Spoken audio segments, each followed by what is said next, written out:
Vote আবহে এবার তৃণমূলের নজরে উত্তরবঙ্গ। আজ জলপাইগুড়িতে সেখানে নির্বাচনী প্রচারে যাচ্ছেন মুখ্যমন্ত্রী মমতা বন্দ্যোপাধ্যায়। সেখানকার তৃণমূল প্রার্থী নির্মল চন্দ্র রয়, তার সমর্থনেই আজকের এই প্রচারে সামিল হবেন তিনি এবং ফুলবাড়ি ডাবগ্রাম সেখানেই প্রচার কর্মসূচিতে অংশ নেবেন মুখ্যমন্ত্রী মমতা বন্দ্যোপাধ্যায়। উত্তরবঙ্গ দিয়েই এবারে প্রথমে লোকসভা নির্বাচন শুরু হতে চলেছে 19 এপ্রিল। জলপাইগুড়ি, আলিপুরদুয়ার এবং কোচবিহারে সেখানে লোকসভা নির্বাচন রয়েছে এবং জলপাইগুড়িতে আজকে ডাবগ্রাম এবং ফুলবাড়ি সেখানেই নির্বাচনী প্রচার করবেন মমতা বন্দ্যোপাধ্যায় সেখানকার প্রার্থী নির্মল চন্দ্র রায়ের সমর্থনে।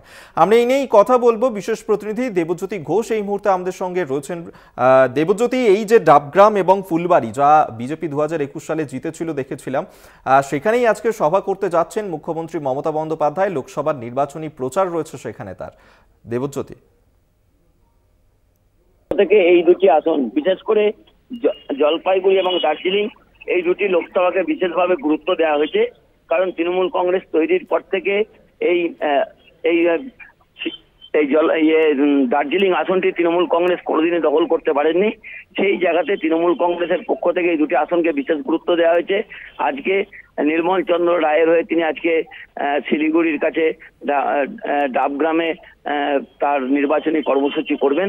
অত্যন্ত রাজনৈতিকভাবে গুরুত্বপূর্ণ যে জলপাইগুড়িতে গত কয়েকদিন আগে টর্নেডোতে যে ঘটনা ঘটেছে এবং মুখ্যমন্ত্রী মমতা বন্দ্যোপাধ্যায় ইলেকশন কমিশনের তোয়াক্কা না করেই যেভাবে তাদের বাড়ি তৈরির নির্দেশ দিয়েছেন, সেখানে কিন্তু সাধারণ মানুষ অত্যন্ত খুশি এবং জলপাইগুড়িতে তৃণমূল কংগ্রেস জয়লাভ করবে বলে তৃণমূল কংগ্রেস নেতৃত্ব দাবি করছেন।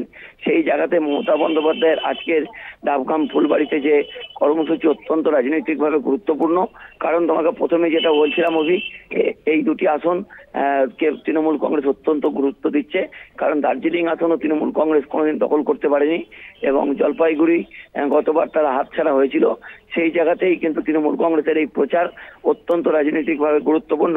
ভৌগোলিকভাবে যে জায়গাটি আজকে মমতা বন্দ্যোপাধ্যায় প্রচার করবেন, দুটি লোকসভা কেন্দ্রের সংযোগস্থলে এই প্রচার।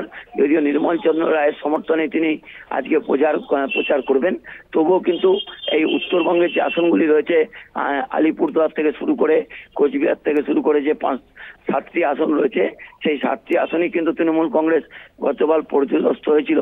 সেই জায়গাতেই তৃণমূল কংগ্রেস নেতৃত্ব অভিষেক বন্দ্যোপাধ্যায় এবং মমতা বন্দ্যোপাধ্যায় বেশ কয়েকদিন ধরে সেখানে রয়েছেন এবং দলীয় কর্মসূচি করছেন। বেশ, দেবজ্যোতি, তুমি আমাদের সঙ্গে থাকো। আপনাদেরকে জানিয়ে রাখবো, আজকে জলপাইগুড়িতে সেখানেই সভা রয়েছে, যেখানে ডাবগ্রাম এবং ফুলবাড়িতে সেখানেই নির্বাচনী প্রচার সারবেন মমতা বন্দ্যোপাধ্যায়। তারপরেই তার কলকাতায় ফেরার কথা রয়েছে।